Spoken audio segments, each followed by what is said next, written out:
we reached such a privileged point in our society that we have to look into history in order to find things to fix rather than fixing problems that are right in front of us? The reason nobody talks about the debts of reparations is because the people who owe the debts are not alive.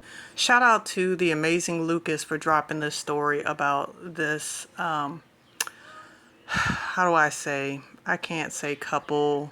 I can't say humans. I can't say anything decent about these monsters here because that's all that they are. What you're looking at is a couple of monsters who decided to adopt 5 children. 5. 2 of them were non-black children and 3 were black. And this couple decided with their adoption that it would be a good idea to take their 3 black children and to lock them in a barn and to introduce them to modern day chattel slavery. So I'm going to let you take a listen to the story and then I will be back with a comment. Breaking news. Adoptive parents of 3 children are in jail today after Kanawha County deputies said 2 teens were found locked inside a barn. Hannah Klein breaks down the investigation after deputies say they received a 911 call from someone concerned about the kids. A stunning find in Sissonville has led to the arrest of 2 adoptive parents. You're being charged with a felony, child neglect, creating risk of injury. Donald Lance and Jean Whitefeather now in jail as their children are now with CPS. It started on Monday when deputies got a call just before 6 o'clock in the evening. The 2 children were being locked in a barn at this home on Cheyenne Lane in Sissonville. They weren't able to locate any guardians or parental figures or anybody around the residence or the barn and started having a conversation with 2 children that were inside the barn. Deputies eventually forced their way into the barn, where they said they found a 16-year-old girl and 14-year-old boy inside a 20 by 14-foot room. Investigators say the teens had no way to get out of the shed, with no running water, no bathroom. The girl told deputies their parents had brought them food around 6 o'clock that morning, but said her and her brother weren't allowed in the house and were locked in the barn for long periods every day. Eyewitness News spoke to neighbors who were afraid to go on camera, but claimed multiple families called police about the children's safety several times, and they are thankful they are now safe. Well, I mean, it's a pretty bad case. I mean, it's you know, in any type of situation like this, it's not really comparable. A horrific condition, like it's just not how you want or how you would even expect children to be raised or been taken care of. Lance and Whitefeather eventually showed up at the home. They're now charged with child neglect, creating substantial risk of injury. The mother admitted the children were left in the shed, but reportedly told deputies they, quote, liked it. They're trying to, you know, get the children back in better living conditions, better placement, and the detectives will continue to investigate and build this case. In Sissonville, Hannah Klein, Eyewitness News. The Sissonville couple accused of human trafficking and forced labor were back in court today. This is the case where Donald Lance and Jeannie Whitefeather were arrested after deputies found their adopted teens locked in a barn last fall in Sissonville. But as Anna Saunders explains, today's hearing was focused on their financial situation as prosecutors consider some of their money illegal. That's right, Gina. As new charges of human trafficking, forced labor, and civil rights violations stacked up against Whitefeather and Lance, so did their bond amount as they are now back in jail on $500,000 cash bonds each.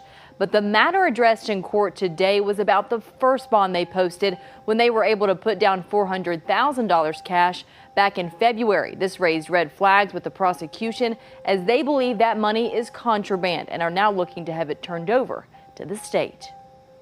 It's the prosecution's ultimate goal to seize the $400,000 that Whitefeather and Lance posted for bond in February. The argument is that bonds were paid by selling homes in Washington state and in Sissonville, where human trafficking occurred. But what happened today is Kanawha County Chief Circuit Court Judge Mary Claire Akers signed a protective order for that money, meaning it must stay with the sheriff's office until the courts decide if it will be seized or not.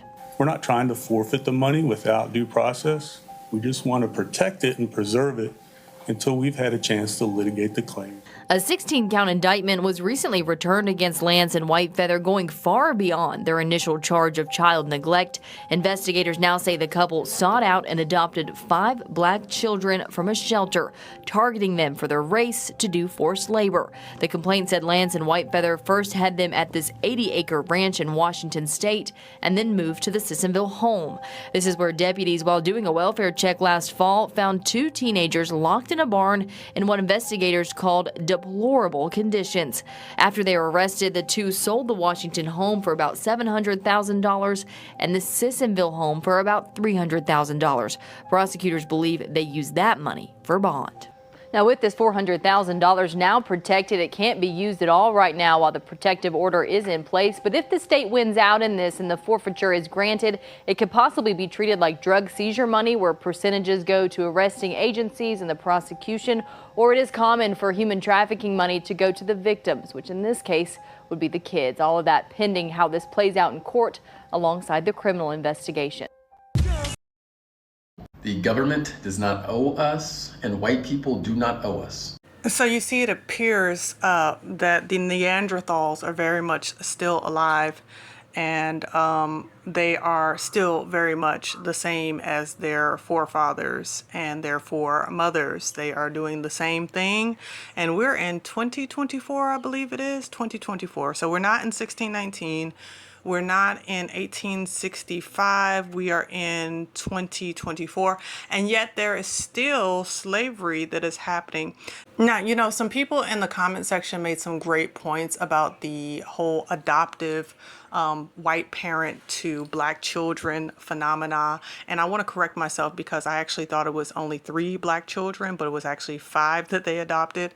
But some people made some comments about why is it that white people want to adopt black children, and I'm not going to say that all white people that adopt black children that this is what they do. I don't think that that's fair, but I will say that, you know, I'm side-eyeing y'all now. I'm not gonna lie. I mean, I'm side-eyeing y'all now. I mean, this right here is a good indication of why the entire nation of what consists of white America, whether you come from Scandinavia, Sweden, Ireland, the UK, Russia, Ukraine, I really don't care where you come from, the state of Israel. I mean, at the end of the day, we have to side-eye you when you have an obsession with our blackness, because the fact of the matter is that we know that this type of behavior still runs deep within your veins. And now you see this very wealthy Neanderthal couple of monsters was doing what they were doing to these 5 innocent Hebrew children, just like your forefathers and foremothers did to our ancestors. And so this is unfortunate, but when we hear people who are contesting the right for reparations,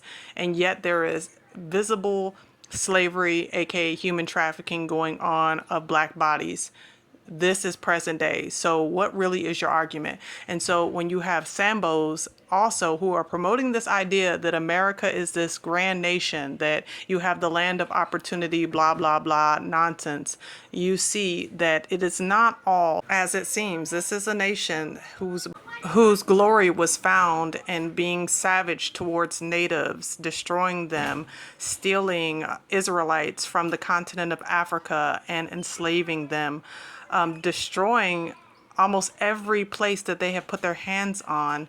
There's been colonization, and yet they talk about quote unquote black on black crime. And this is very unfortunate that we still have this type of situation that is happening to this day, but it is a very much today reality. It has not changed.